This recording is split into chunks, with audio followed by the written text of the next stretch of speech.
Halo semuanya. Halo anak-anak Indonesia, anak-anak yang pinter, anak-anak yang cerdas. Selamat datang Bapak ucapan di channel saya, channel Sudizaro Medeva. Terima kasih anak-anak atau siapa saja yang telah melihat video ini. Mudah-mudahan bermanfaat. Baiklah, mari kita teruskan pembelajaran kita pada pertemuan kali ini. Namun sebelumnya, mari kita berdoa sesuai dengan ajaran agama dan kepercayaan masing-masing. Berdoa dimulai, berdoa selesai. Nah, hari ini anak-anak kita belajar di mata pelajaran tematik tema 2, menyayangi tumbuhan dan hewan di kelas 3 dengan subtema 1, manfaat tumbuhan bagi kehidupan manusia, pembelajaran 1. Jadi anak-anak, pembelajaran sebelumnya di tema 1 sudah ada ya yang Bapak buat video pembelajarannya. Silakan anak-anak melihatnya, mengkliknya, men-share-nya ke teman-teman kalian sehingga semua boleh melihat, semua belajar dan semua boleh kiranya bermanfaat ya. Baiklah, mari kita teruskan pembelajaran kita pada pertemuan kali ini dengan penuh semangat. Dayu senang membaca. Kali ini dia membaca sebuah dongeng. Apakah kamu ingin tahu isi dongengnya? Nah, ini anak-anak si Dayu ingin membaca sebuah dongeng ya. Dongengnya pohon apel yang tulus. Dahulu kala ada sebuah pohon apel besar. Ada seorang anak laki-laki bermain di sekitar pohon itu. Dia sangat menyayangi pohon itu. Pohon itu juga senang bermain bersamanya. Waktu berlalu, anak laki-laki itu tumbuh dewasa. Suatu hari, ia datang kembali. Pohon apel menyambutnya dengan gembira. Ayo, bermainlah bersamaku, ajak si pohon apel. Aku tak punya waktu untuk bermain. Kami membutuhkan rumah untuk tempat tinggal. Bisakah kau membantuku? Nah, ini anak-anak ya. Ceritanya, gambarnya seorang anak berteman dengan pohon apel ya. Kamu boleh memotong cabang-cabang pohonku ini untuk membangun rumahmu. Jadi anak laki-laki itu memotong semua cabang pohon dan pergi dengan riang. Pohon apel itu senang melihat temannya bahagia, tapi dia tak pernah kembali sejak saat itu. Pohon apel kembali merasa kesepian dan sedih. Akhirnya laki-laki itu kembali lagi. Laki-laki itu dan pohon apel sekarang sudah sama-sama tua. Aku sudah tak bisa memberi apa-apa, kata pohon apel. Tidak apa-apa, aku hanya membutuhkan sebuah tempat untuk beristirahat, jawab laki-laki itu. Baik, sisa batang pohon tua adalah tempat terbaik untuk bersandar dan beristirahat. Duduklah di sini bersamaku dan istirahatlah, kata pohon apel. Laki-laki itu pun duduk bersandarkan pada batang pohon yang masih tersisa. Pohon apel pun menangis bahagia. Akhirnya mereka pun bersama lagi. Jadi ini dikutip dari sumber www.rumah-dongeng.com ya anak-anaknya.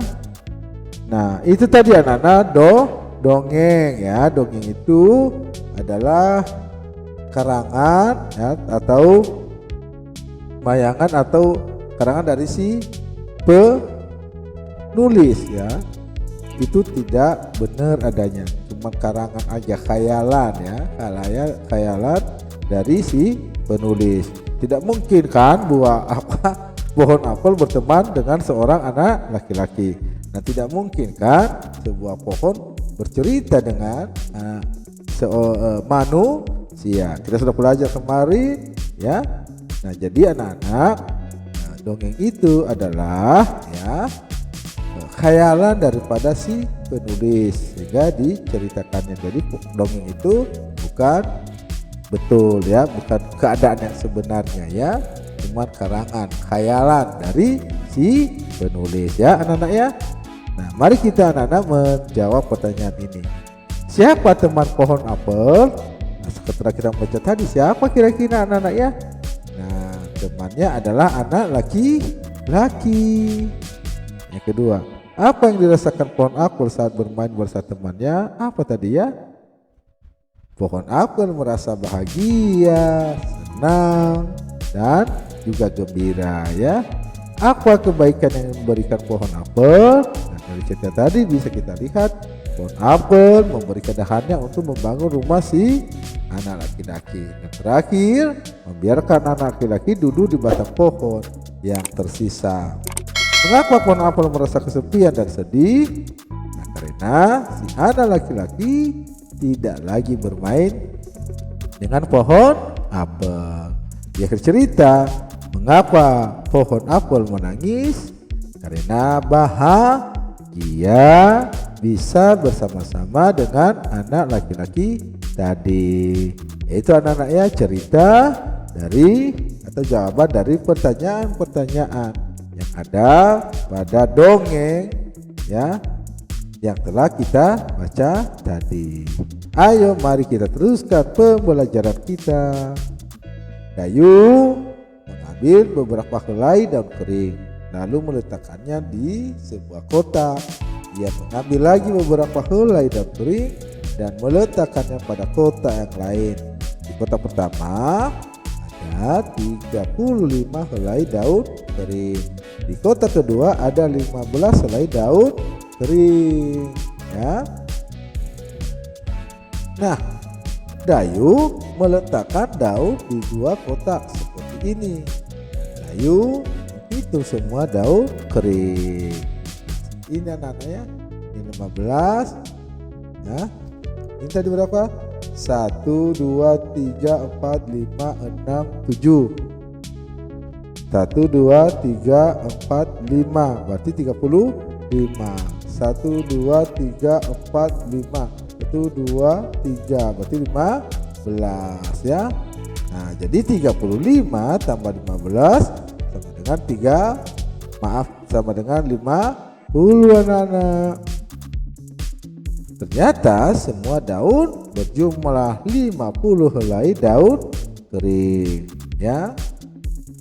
Sekarang Dayu ingin tahu jika posisi kotak itu ditukar, apakah jumlah daunnya akan sama? Jadi yang 15 duluan, baru ada yang 35. Nah, sekarang mari kita coba jumlahkan anak-anak ya. 15 tambah 35 sama dengan 50.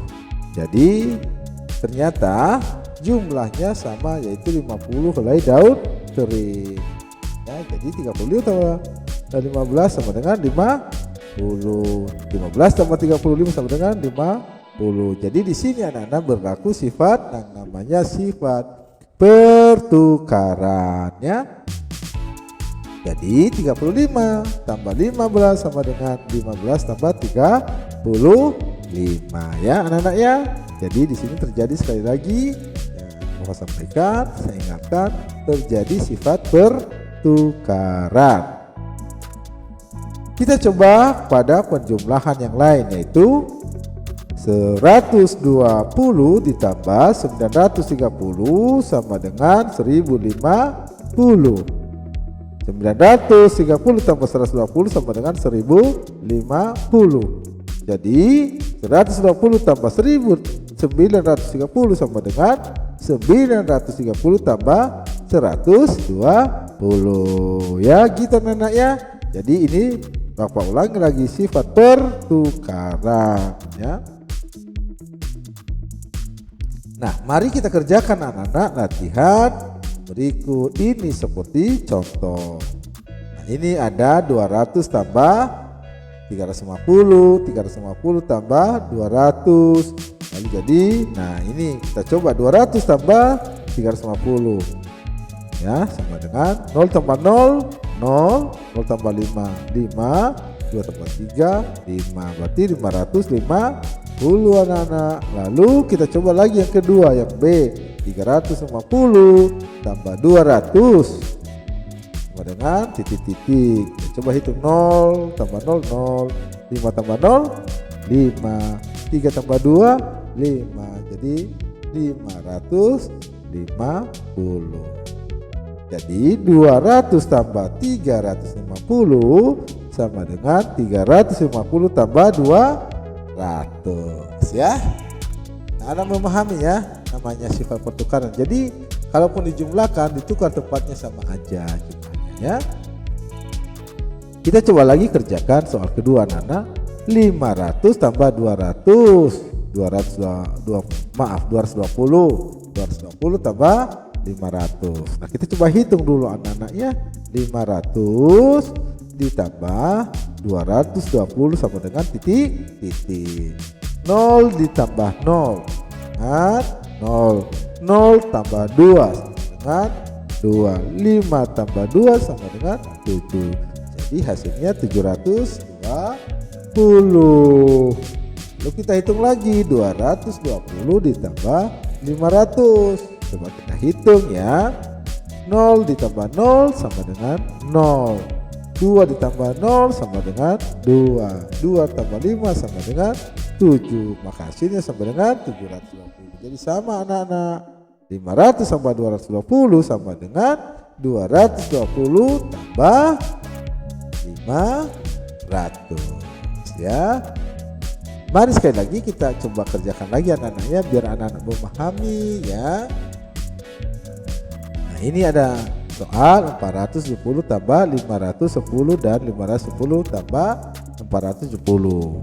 Kita coba hitung. 470 ditambah 510 sama dengan titik-titik. 0 ditambah 0, 0. 7 tambah 1, 8. 4 tambah 5, 9. Jadi hasil 980. Kita hitung yang B. 510 tambah 470 sama dengan titik-titik. 0 tambah 0, 0. 1 tambah 7, 8. 5 tambah 4 sama dengan 9. Jadi hasilnya sama anak-anak, yaitu 980. Jadi 470 ditambah 510 sama dengan 510 tambah 470. Ya begitu anak-anak ya. Bapak ulangi lagi, ini adalah sifat pertukaran ya. Mari kita teruskan anak-anak pembelajaran kita. Hari Minggu Dayu pergi tamasya ke gunung. Dayu pergi bersama orang tua dan saudara sepupunya. Di gunung ia banyak melihat pohon cemara. Nah, ini Dayunya anak-anak ya, sama keluarganya, temannya ya, saudara sepupunya ya. Pernahkah kalian melihat pohon cemara? Pernah anak-anak melihat pohon cemara? Cemara memiliki banyak manfaat bagi manusia. Salah satunya kayu cemara digunakan untuk membuat perabot rumah tangga. Perabot rumah tangga itu anak-anak seperti kursi, meja ya, lemari ya. Itu namanya perabot rumah tangga. Jadi kayu cemara ini rupanya bisa dibuat menjadi bahan perabot rumah tangga. Dayu dan sepupunya bernyanyi lagu cemara selama di perjalanan.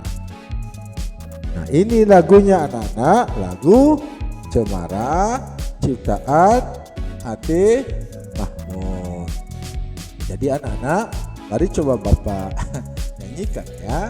Kalau kurang tepat nanti ya jangan diketawain ya. Jadi anak-anak dapat melihat video, dicari di internet yang namanya nyanyian Cemara, judulnya Cemara. Tapi di sini karena ada notnya, coba Bapak nyanyikan ya. Demikian anak-anak nyanyinya. Para pohon ramping, daunnya halus langsing, bergerak-gerak kian kemari, seperti tangan penari. Ya, seperti itu anak-anak ya lagunya. Anak-anak kalau salah ya jangan diketawain ya, seperti itu. Sekali lagi ya, coba Bapak nyanyikan. Cemara pohon ramping, daunnya halus langsing, bergerak-gerak kian kemari, seperti tangan penari. Hore ya, jadi anak-anak nanti bisa nyanyikan di rumah ya. Ayat yang kedua bisa nanti anak-anak nyanyi sendiri ya. Itulah anak-anak ya. Demikian anak-anak pembelajaran kita pada pertemuan kali ini di mata pelajaran tematik tema 2 menyayangi tumbuhan dan hewan di kelas 3 subtema 1 manfaat tumbuhan bagi kehidupan pembelajaran 1. Segala kelemahan, kekurangan dalam membaca, menyampaikan pembelajaran ini, Bapak minta maaf yang sebesar-besarnya. Saya ucapkan terima kasih. Semoga bermanfaat. Tuhan memberkati.